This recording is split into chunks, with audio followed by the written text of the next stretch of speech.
Hey, get Brocked here. Today is going to be probably one of the first videos you'll see after the season finale, so I hope you enjoyed it. And if you haven't seen it, go head on down to the description. Or don't. I know everyone ignores it, so all the info you need is down there, including the workshop link for this vessel. Today we're going to be looking at the CDF Autumn Class Heavy Cruiser.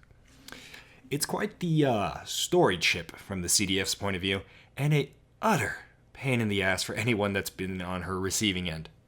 Honestly, we're all getting quite frustrated. She rocks a fair amount of capital-grade weapon systems, with her primary battery being 2 triple 400mm barrels and 2 dual 400mm barrels.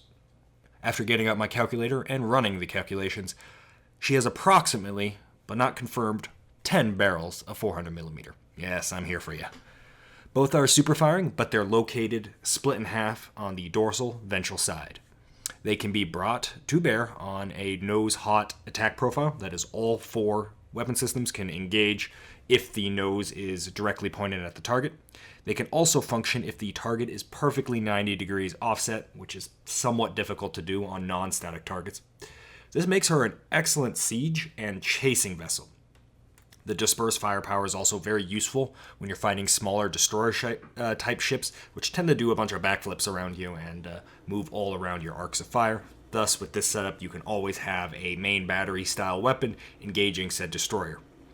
However, since 50% of her firepower is unavailable in variable maneuvering, right, especially when you're fighting other capital-grade ships, this setup is less optimal for that.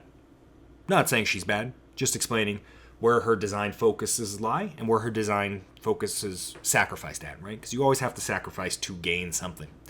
Due to her hull shape, you could actually reasonably retool her to have all of her turrets -1 on the top side for a triple turret super firing setup. This would move her more to the anti-capital ship role, mid-range artillery setup, right? More guns can fire reasonably more of the time. For her secondaries, she's mostly an anti-destroyer-esque setup, with all of her heavy secondaries being 7 150mm turrets, instead of the more higher damage but less consistent 220mm missile battery, which is generally better for stationary targets. The 150mm just works better on the move, right? The 220 requires you to be stationary generally. This, along with her staggered 400mm setup, actually makes her realistically a functional stopgap vessel as a destroyer killer if she's not acting in her siege role. And then she has two 20mm and 4 43mm to fill out her PD roster as an average anti-fighter type. She's an excellent siege and offensive vessel and lacks in the anti-capital ship role. Obviously, she can still do it, but, we did actually see in the most recent finale battle that she kind of struggled to a degree to handle targets on her ass while trying to be running away simultaneously, right? Couldn't really put out the fire while maneuvering, so that is a point to note with this vessel. In universe, she is quite the elusive ship, as I mentioned. Many times now, every time now, she just will not die. Like, she'll get disabled a lot, but due to her staggered engine design, her excellent armor core, dispersed thrusters, and her armored thruster package, she can always generally survive a hit that would put down a lot of other ship designs and either still keep going or choose to exit the fight, which is generally what she does. And this allows her to repeatedly be there fight after fight after fight, which is quite commendable. Also, as an aside, I find this is one of the sexiest, if not coolest looking ships in Outlands right now. I do really like the CDF's Aventines, and I like the rider design demographic, especially with the Legionnaire, and we'll get to that ship eventually. But this Autumn strikes a really good balance, in my opinion, of not too much greebling, but enough areas where your eyes can focus on, but while not being complex enough that there's actual paths which your eyes will naturally travel along to see these areas of interest. So, to me, it's just an excellent. Also, that ass.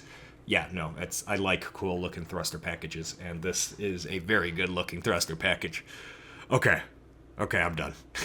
If none of this made sense to you, then I'd suggest watching my video on what Outlands is. Outlands is this server-based D&D meets tabletop meets RPG meets SE roleplay PvP thing that we've created here at the Get Brock channel, We've already gone through 20 plus episodes, depending on when you're watching this.